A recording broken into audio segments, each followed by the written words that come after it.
Hey everybody, welcome to the LL Spring Sports Roundtable. Here we go with Jason Garrente, Jeff Reinhardt here. Spring Sports, it's picking up a little bit and then it's freezing again. It was like 80 last week and I had to turn the heat back on in my house. Let's start with baseball. We had a no-hitter last week. Kyle Milan, Manheim Central. Good stuff on the diamond so far. Let's start there. Jason. Kyle Milan, three-sport athlete. Yes. Football player. First time he ever played football was this season. A starter for Manheim Central's basketball team that went 20-2 in the regular season. And a pitcher, 21 up, 21 down. Nice. Against McCaskey, 7-inning no-hitter. It would have been a perfect game, except the first play of the game, there was a throwing error. And then he retired everybody in order. So it was a perfect game, but imperfect in that one way, which is one reason why perfect games are so difficult, is they're a team accomplishment. Everyone has to make every play. And if you watch high school baseball, there tend to be some errors. So it's really hard to pitch a perfect game. So that was probably the best 7-inning pitching performance so far of the season.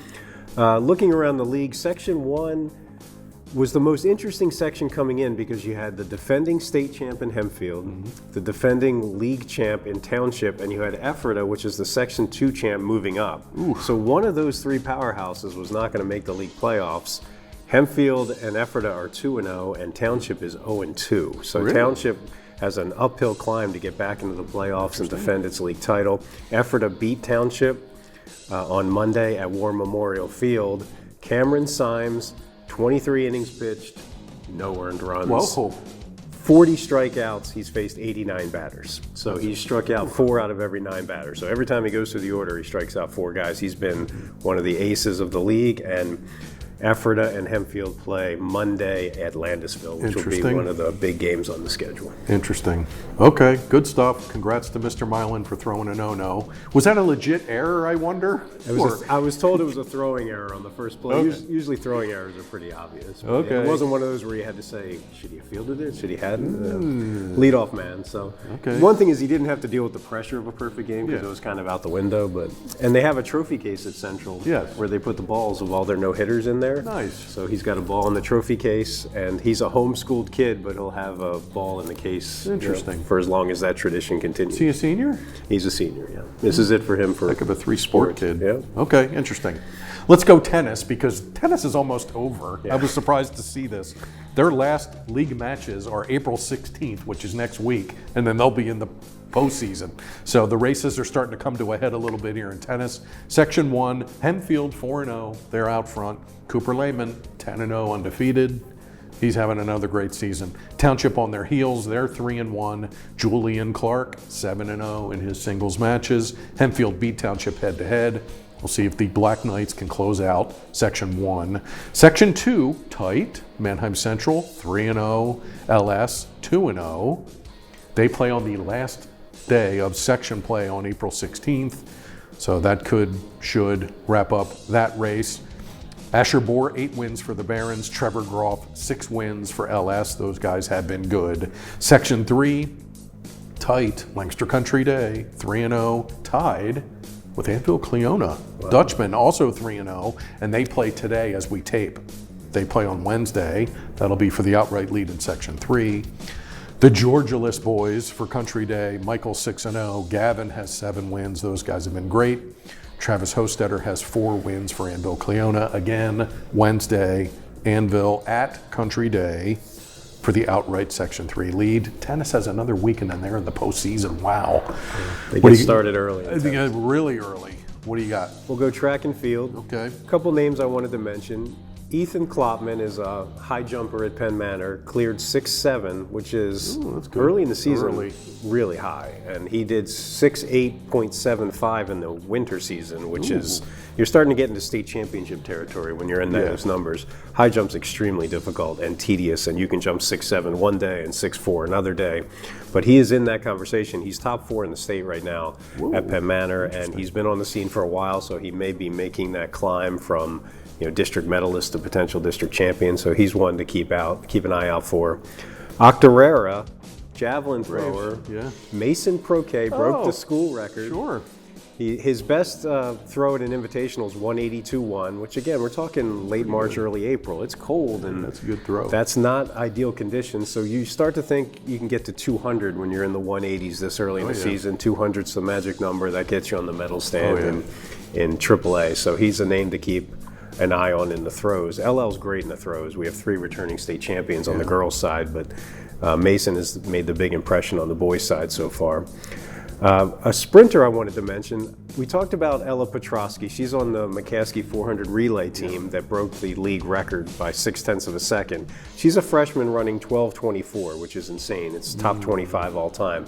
There's another freshman at CV named Briley Miller who ran 12:34 at an invitational. So we have 2 freshmen who are already in the running for some of the fastest times in LL history. If they break 12 seconds, they're all-time greats. That's unbelievable. So if they stay in that event together, they could be 4-year rivals just pushing each other constantly. So we have 2, potentially all-time great 9th graders in the LL right now. Interesting. Big win for Ephrata on the boys' side? Ephrata boys dual meet. First time since 1962 they defeated McCaskey's boys in a dual meet, which is something, because McCaskey typically has the best depth in the LL, and that's one of the reasons they always clean up in the dual meets. How's our guy Nick Keller doing? He hasn't run his spectacular times yet. He hasn't been below 50 in the 400 FAT, but he'll be there. His goal is, I think, to win the district championship in the 400 meters. That'll be the big number for him. He had a great indoor season. He had a very good football season. Yeah, he did. He won all 3 sprints as a sophomore and was hurt last year, so he only won the 400 last year. So he's coming back hungry to get some of those titles. We got to check his ID soon because he's been at Ephrata forever. He's been on the track scene. His dad was the coach, so he's been around track for a long time. Interesting. Okay, let's rip through softball. Good stuff going on in softball. Section 1 is mega interesting here. Hempfield and Penn Manor are both 2-0. But they started out the season a combined 0-8. Wow. Penn Manor was 0-5. Hempfield was 0-3. And all of a sudden, they're both 2-0 in section play. And they play here on Wednesday for the first time. Penn Manor at Hempfield. Callie Pfeiffer, 2 homers, 8 RBIs for Hempfield. She's playing really well. Section 2 also tied, but it's early. E-Town 2-0, Solanco 1-0. They've been the rivals here in Section 2 the last couple of years. E-Town at Solanco on April 16th. Kira Davis, E-Town's hitting .625 with 13 ribbies. That'll play. Ava Fedoric for Solanco has 3 homers and 18 RBIs. Bears, Golden Mules battling it out in Section 2. Section 3, tied, but again, it's early. Elko 1-0, Northern Lebanon 1-0, Manheim Central 1-0. Northern Lebanon had a big win this week. They beat Donegal 4-0. Mauser threw a shutout. We mentioned this last week. Elko's now 10-0 overall. Wow. They've scored 129 runs. They're averaging 13 runs a game. Gabby Smith's up to 9 home runs and 20 ribs. That's pretty good. Riley Hostetter from Manheim Central's hitting .440 with 2 homers and 7 RBIs. Section 3 race should be really good. Section 4, again, early. Catholic's 1-0. Octorara's 1-0. Octorara plays at Catholic for the first time today as we tape. That'll be interesting. Lancaster Catholic has 14 home runs in 7 games. So they're slugging. Ava Pisano has 4 dingers already. And Devin Harrington from Octorara has 10 RBI. So good stuff in softball. The races are just starting to take shape as hopefully the weather warms up. Lax. Go. About to make people angry because I'm going to talk about Manheim Township. Okay. Nothing generates more grumpy emails than Manheim Township lacrosse. They're really good. What can you say? Penn Manor boys were undefeated. They start 6-0. They go to Journey Field in Neffsville, and Township beats them 15-1. Ouch. So Township's just in a class by itself when you're in the league. It gets different in districts and obviously states, but it's hard to talk about anyone else in Section 1 until someone shows they can at least, or just compete with them. Yeah. Push them. The girls are undefeated in section play as well. They're at Penn Manor and at Hempfield in a 5-day stretch. Those are the 2 best teams in the section besides Township. So if anyone's going to step up and challenge them, that will be the time. The Section 2 races are more interesting because the games are more competitive and they're closer. LS boys are a game up on Cocalico. They beat Cocalico 8-6 at home, so Those look like the two teams that'll probably make the league playoffs, and now LS has the inside track to the section title. And if you win the section, you don't have to play Township in the semifinals. You get them in the championship game, so maybe you can get a step farther. Cocalico girls beat E-Town 11-8. E-Town has Danny Bruno, the league's best scorer. But Cocalico won that game and is in first place in Section 2. Malia Van Zant is Cocalico's top scorer with 26 goals. So Cocalico and E-Town look like the two teams that'll make the league playoffs, and they'll be battling it out for first and second in Section 2. There you go. Township dominating in Lax. It's something. They just have the best youth program, and it just has fed itself for so long that everyone's playing catch-up. Different level over there, boys and girls. We'll see how far they go. I know it's April, but they're thinking big, both of them, as usual. Okay, let's wrap it up with volleyball. I saw one of the best matches I have ever seen on Tuesday. I'm not even kidding you. Cedar Crest came to Hempfield, beat the Knights on their own floor. Cedar Crest took over sole possession of first place at 4-0 in Section 1. Hempfield and Warwick are both 3-1. I'm going to see Warwick Penn Manor on Thursday. Cedar Crest is 4th in the state rankings. Hempfield is 8th in the state rankings. They're the two best teams I've seen. Manheim Central, they're really good, and they're doing just fine in Section 2, and they're going to do things later. But the Crest-Hempfield match on Tuesday was amazing. Just amazing. Every one of them went down to like 22-22, 22-21. Every set was great. Crest is a very legit number 4 in the state. They're tough. Really, really good. Manheim Central on Tuesday beat Conestoga Valley. They were tied for the lead. Barron's now outright lead in Section 2. They're 5-0. They're number 2 in the state in 2A. Again, Barron's are just fine. They're going to do tons of stuff later.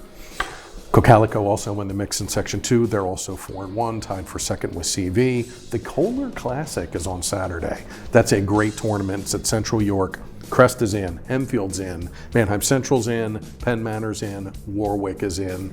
There'll be teams coming from out west playing in that. It's a monster powerhouse tournament on Saturday, so teams will kind of see where they're at coming out of the Kohler on Saturday. Exhale. Okay, anything else for the good of the order? Hope it gets warmer so we get some better baseball. It's been brutal this week. Tell me about it. It's not a good day to hit or pitch. Exactly. I'm a little cushy in the volleyball beat. I'm back in the gym, so I'm not going to complain at all. Okay, good stuff.